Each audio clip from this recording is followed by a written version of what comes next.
Hello YouTube, this is our setup at the Orange City RV Resort in Orange City, Florida.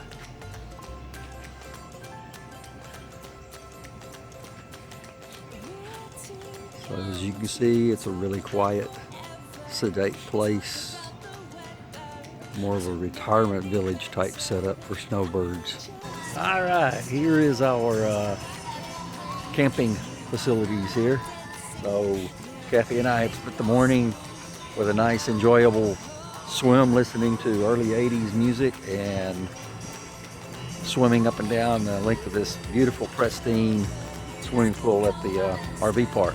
This is nice stuff. They've got a billiard room and a computer room and laundry. It's given us a chance to get caught up from the national park thing. So ignorant bliss all the whole night through, 'cause we don't want to grow old.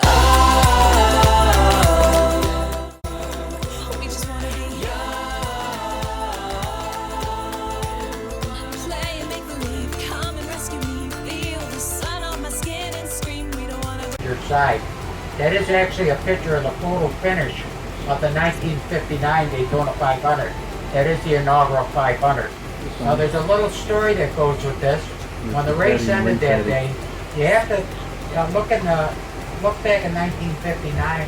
We really didn't have all the technology that we do have today. They actually declared Johnny Beauchamp the winner, but that picture surfaced 3 days later, and Bill Franciner had to take that picture away from Johnny Beauchamp because it was clear that Lee Petty won the race. So he did reverse his decision. As we come up out of the tunnel on the driver's side, inside of that blue fenced area, that is our 1.1 mile infield road course. But like I said earlier, in combination